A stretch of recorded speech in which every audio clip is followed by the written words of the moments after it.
Krishna Varnam Pishaha Krishnam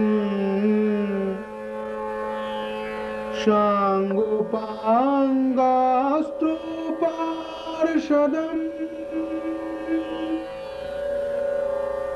Jagaisham Kirtana Prayurjojanti Ishu Melasha.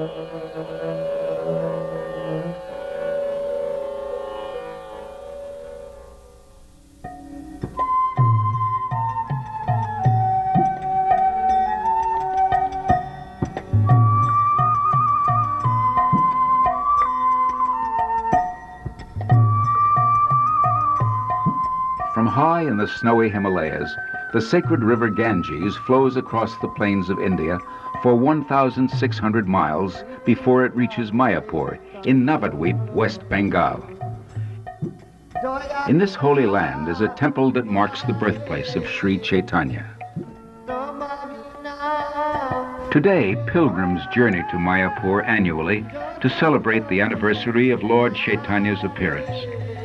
They know of Lord Chaitanya as the boy genius who casually defeated the greatest scholars, the young revolutionary who organized India's first civil disobedience movement, the social reformer who transcended the rigid Hindu caste system, the supreme renouncer to whom common people, religious leaders, and even kings bowed. And above all, they know of Sri Chaitanya as the perfect devotee who blessed the world with Sankirtan, the congregational chanting of the holy names of God. Here at his birthplace, they worship Sri Chaitanya on the lap of his mother, Sachi Devi.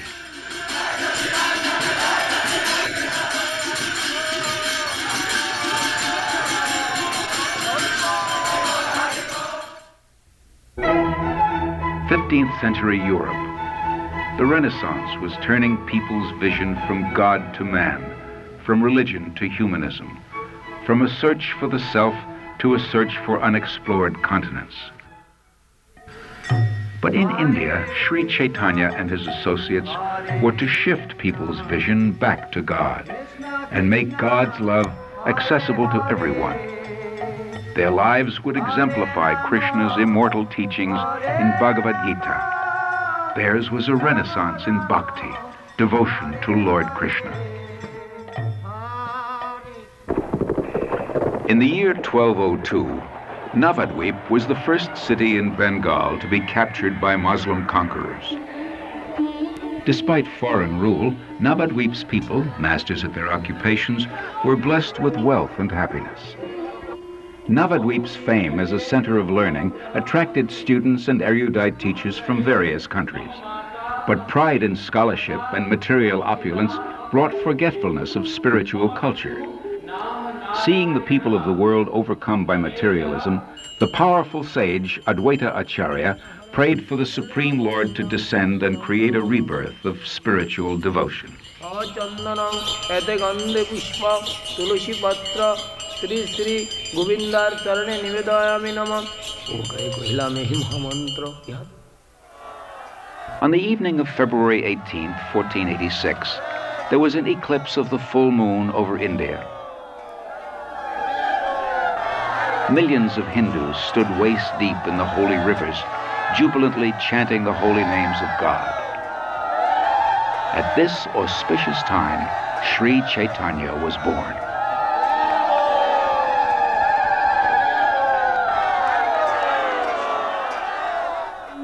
A learned astrologer studied the baby's horoscope and saw all the symptoms of Lord Krishna. He declared, Nimai is destined to make the whole world peaceful. The child was called Nimai because he was born under a neem tree. Visitors noticed that Nimai's features strikingly resembled those of Lord Krishna.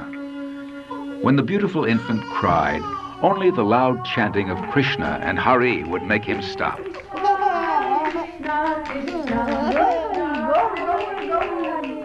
By baby tricks, Sri Chaitanya had begun his mission. As a boy, he soon surpassed all the other students and became known as a Pandit or scholar.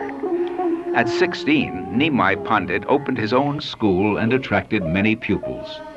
Although the people considered him an ordinary mortal, he was undoubtedly their greatest teacher in all branches of knowledge. Both Hindus and Muslims loved him. By this time, Nimai was a householder. He and Lakshmi Devi had been attracted to each other from childhood and were married with great pomp and merriment.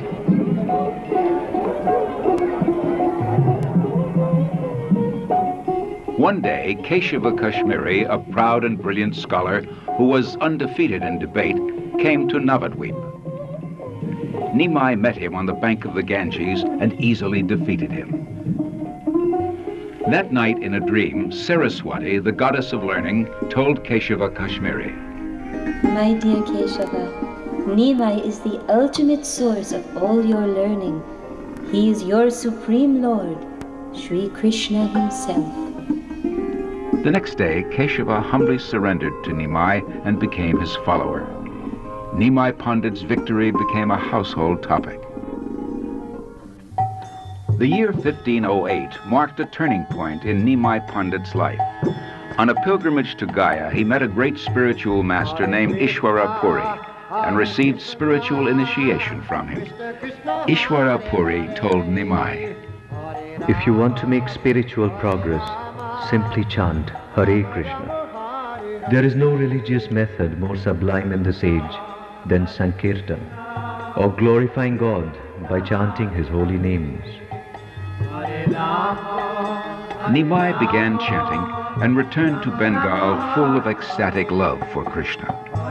People were astonished at the change in him. From this point on, he who had been supreme among all logicians and debaters would now give himself fully to popularizing Sankirtan. He would show people how to become a devotee of Krishna. In this house, every night for a year, Nimai led his associates in Sankirtan: Nityananda Prabhu, Advaita Acharya, Gadadhar, Srivas Thakur.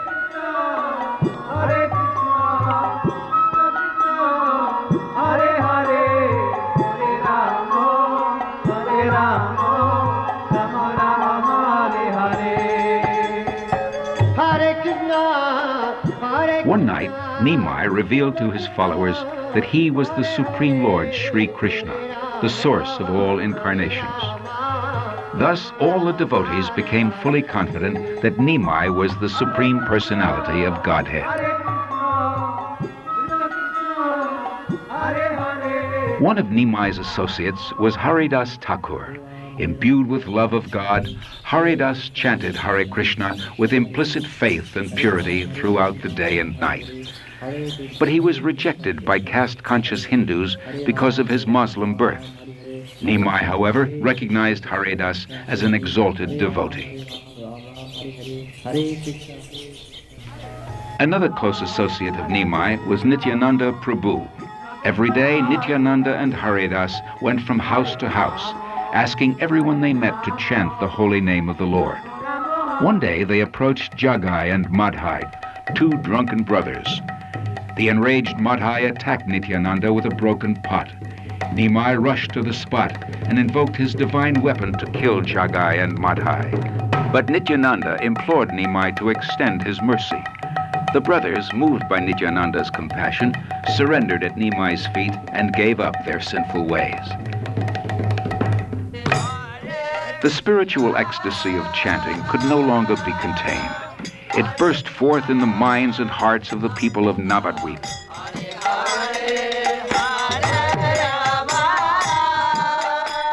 Some Muslims and even Brahmins were envious, however.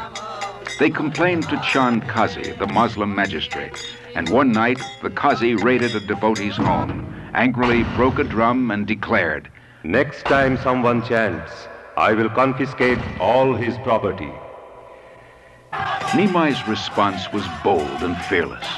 He quickly mobilized 100,000 people and led them in India's first civil disobedience movement.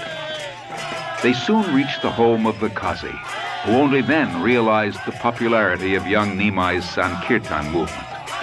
After an extensive philosophical discussion, the Qazi was so moved by the truth and beauty of Nimai's teachings that he pledged, Neither I nor any of my descendants will ever again hinder this Sankirtan movement. Nimai's followers multiplied. His weapon was Sankirtan, and his miracle to turn materialists into pure spiritualists. Yet he occasionally displayed miracles of another type. One night, the son of Srivas Thakur died. Nimai restored the dead body to life. Why are you leaving us? He asked the boy. I lived as long as I was destined. I am your eternal servant, a dependent living being. I must act according to your desire. Hearing this, everyone present became transcendently enlightened. Yet there were those who disdained the Sankirtan movement, thinking Nimai an ordinary man. To capture these critics in his network of love of God, Nimai severed his connection with family and home. In January 1510, Nimai accepted sannyas, the highest spiritual order, renouncing the world and humbly devoting his life to the service of Krishna. Because the order of sannyas was revered by the whole society, Nimai could then spread his movement more effectively. His childhood name was set aside, and he became known as Sri Chaitanya. The Lord's mother was heart-struck by her son's renunciation. He consoled her by agreeing to make his headquarters at nearby Jagannath Puri, the holy city in Orissa on the Bay of Bengal.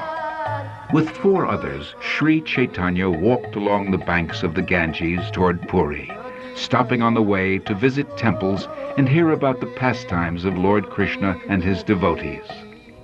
Finally, they came to Puri. On seeing the temple of Lord Jagannath, Sri Chaitanya immediately became ecstatic, and when he entered the temple, he was so overwhelmed with love of God that he fainted. Still unconscious, he was carried here, the home of Sarvabhauma Bhattacharya, a renowned scholar and logician of Puri. Here, the Lord regained consciousness and met Sarvabhauma for the first time. Sarvabhauma Bhattacharya had thousands of followers and was the personal advisor to the king of Orissa. Yet, after 1 week of discussions, the elderly Sarvabhauma realized that the absolute truth is not impersonal, but is Krishna himself. He became an ardent disciple of the 24-year-old Sri Chaitanya. The whole city was amazed. Thousands of people began to follow Sri Chaitanya, including the king himself. But the Lord did not stay to enjoy his fame. He left Jagannath Puri to propagate the chanting of Hare Krishna.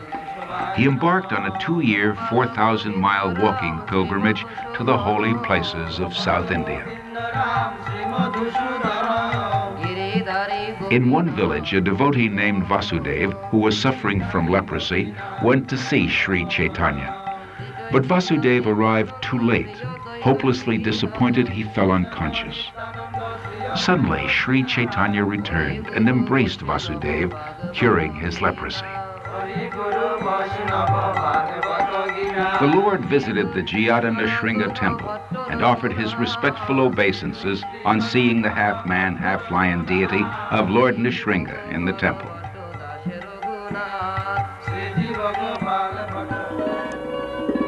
When Sri Chaitanya was chanting near the Godavari River, Ramananda Roy, the governor of Madras and a highly advanced devotee of Krishna, came there.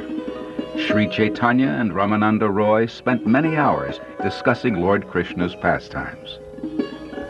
Finally, Sri Chaitanya revealed himself as the combined form of the Supreme Person, Lord Krishna, and his beloved consort, Radharani. Arriving at Shiva Kanchi, Lord Chaitanya visited the deity of Lord Shiva in a very old temple. By his influence, he converted all the devotees of Lord Shiva into devotees of Lord Krishna. Nearby, the Lord visited the holy place known as Vishnu Kanchi and performed kirtan in ecstasy. 500 feet up in the hills at Pakshi Tirtha, Sri Chaitanya visited another temple of Lord Shiva. It is said that 2 birds have been going to this temple daily to receive food from the temple priest since time immemorial. Sri Ranga Temple, surrounded by 7 walls, is the largest in India. There, beneath a golden dome, the 18-foot black deity of Sri Ranganath reclines behind a deity of Lord Vishnu. Sri Chaitanya stayed here in Sri Ranga for the 4 months of the rainy season. Daily, many people used to come to see him and were freed from the distress of material life. In Madurai, Sri Chaitanya visited the Meenakshi Devi temple, built in honor of Lord Shiva's wife. This temple is known as a great architectural achievement.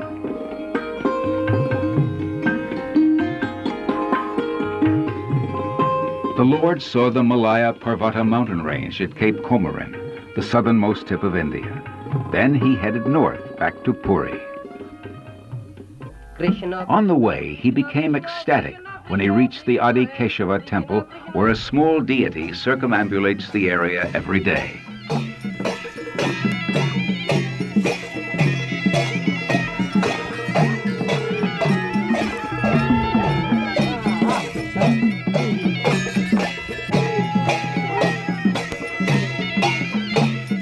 In this temple, Sri Chaitanya discovered a chapter of the Brahma Samhita, an important scripture that had long been lost.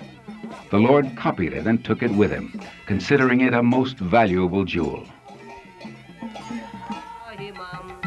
The Lord arrived at Udupi, where Madhvacharya, the great devotee and spiritual preceptor, was born and lived. When the Lord saw Madhvacharya's deity of Lord Krishna, he became mad with ecstasy.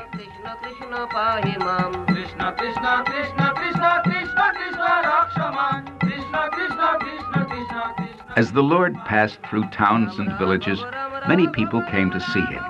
He blessed them and asked them all to chant Hare Krishna. These people, now empowered devotees, returned to their homes and inspired others to chant. Krishna himself, in the guise of a devotee, had begun to flood the world with an ocean of love for Sri Krishna. The world would never be the same. In 1512, Sri Chaitanya returned to Puri while preparations were underway for Ratha Yatra, the awesome and magnificent chariot parade of Lord Jagannath. Even today, as for the past 2,000 years, local people construct and decorate new chariots for the yearly parade. The deity of Jagannath, the Lord of the universe, leaves the temple to ride on his chariot and extend his mercy to everyone.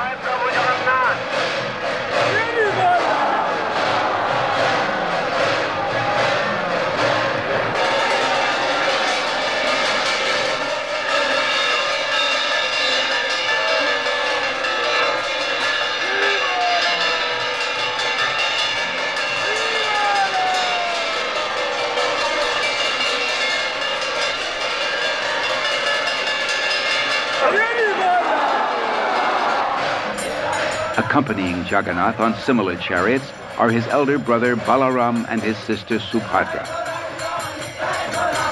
Yearly, hundreds of Sri Chaitanya's followers from Bengal journeyed to Puri to join him in Ratha Yatra.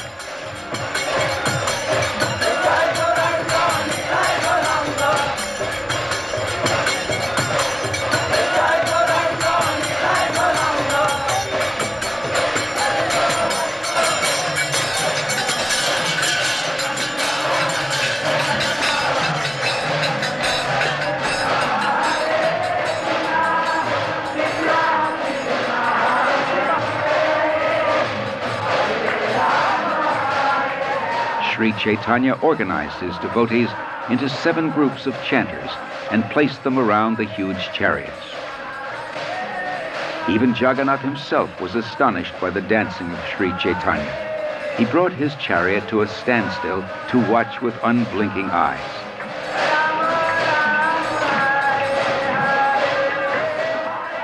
Jagannath is Krishna, and this celebration commemorates the time when Krishna was led from the unsurpassed majesty of his kingdom to the rural village of Vrindavan, where he had passed his childhood. The devotees emotionally carried Krishna back to Vrindavan by the intensity and purity of their love for him.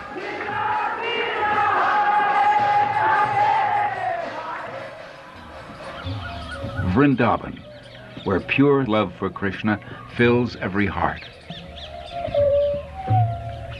Sri Chaitanya had wanted to come here for years, and finally, early one autumn morning, he left Puri and headed west toward the land of Krishna. On the way, he passed through the forest of Jarikanda. Attracted by the Lord's deep love of Krishna, the wild animals gave up their old enmities and began to chant with him. The Lord had been absorbed in ecstatic love at Jagannath Puri, but that love increased 100,000 times as he wandered in the Vrindavan forest where Krishna had tended his cows. Sri Chaitanya is Krishna himself, and he recognized his old friends, the animals, trees, and creepers of Vrindavan. They, in turn, were jubilant to see their Lord again. Each morning, Lord Chaitanya sat alone beneath this tamarind tree and relished the joy of chanting Hare Krishna. In the afternoons, he explained the importance of chanting to his many visitors. The Lord's footprints now memorialize the spot.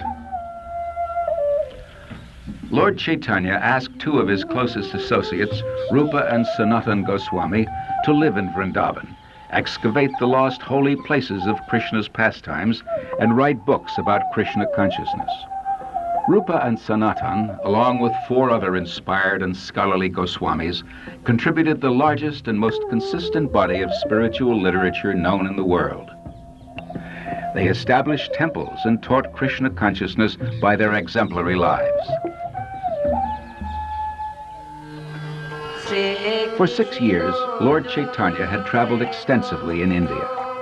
Now 30 years old, he would spend the rest of his days with his associates in Jagannath Puri. Now elderly, Haridas Thakur had moved from Navadvip to a small cottage near the Jagannath temple in Puri. Because he had been born an outcast, Haridas was not allowed in the temple. But Sri Chaitanya, who is Krishna himself, visited Haridas every day. One day, the Lord found Haridas ill. Haridas said, "My Lord, I think you will soon end your pastimes in this material world. Before that time comes, kindly let my body fall down in your presence." A few days later, when the Lord came to visit, Haridas fixed his eyes on the Lord's face, chanted Shri Krishna Chaitanya, and gave up his earthly life to return home to the spiritual world.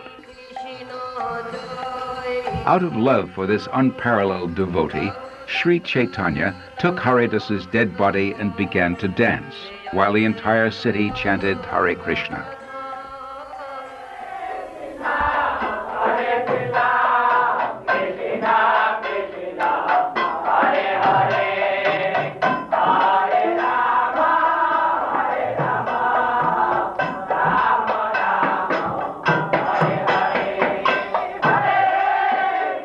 To honor Haridas's passing, the Lord collected sanctified food and distributed generous helpings to all the devotees, saying, "All glories to Haridas Thakur, who attained perfection by chanting the holy name of the Lord." Sri Chaitanya stayed in Puri for 18 years. Each day he would chant and dance in the temple and instruct the countless people who came to him. At night he stayed in this room, called Gambira, where his sandals and water pot are enshrined today.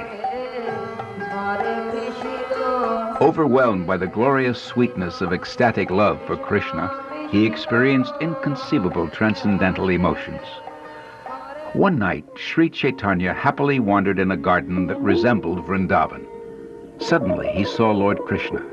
He began running toward Krishna, but Krishna smiled and disappeared. Another night, the devotees found Sri Chaitanya lying near the Jagannath temple.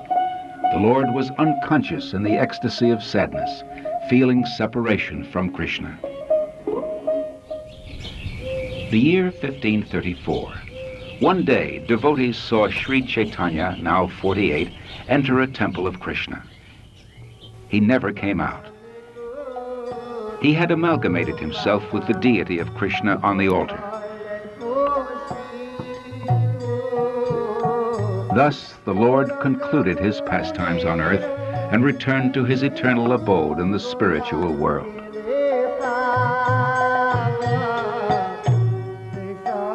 The immortal culture of Krishna consciousness, as presented by Sri Chaitanya, has been passed from one generation to the next through a succession of great realized teachers, including His Divine Grace A.C. Bhaktivedanta Swami Prabhupada, founder Acharya of the International Society for Krishna Consciousness.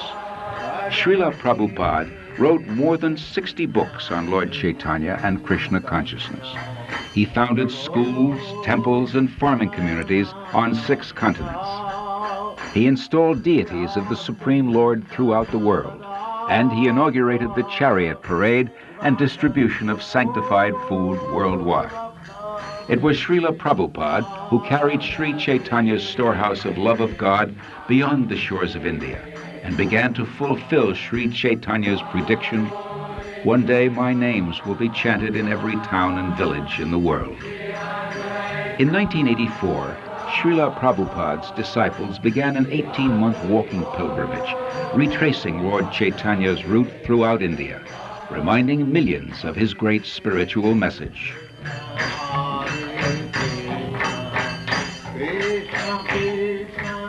Although Lord Chaitanya's followers wrote hundreds of books, the Lord himself left only 8 verses. "My dear Lord Krishna," he prayed, "let there be all victory for the chanting of your holy names, which cleanses the heart and stops the miseries of material existence. They are the prime benediction for all living entities, the life of all transcendental knowledge, and they enable one to taste full nectar at every step."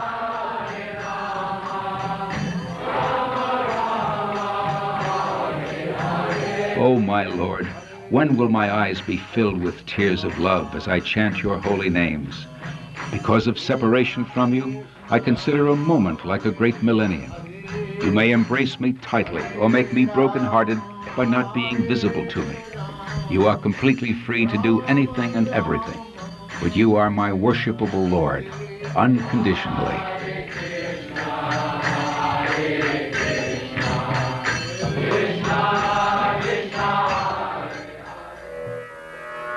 Namah Mahabodhanyaya Krishna Prema Pradate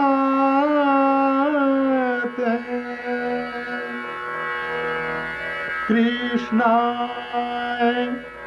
Krishna Chaitanya Namne Gurtishe Namah Namah Mahabodhanyaya Krishna Prema Pradate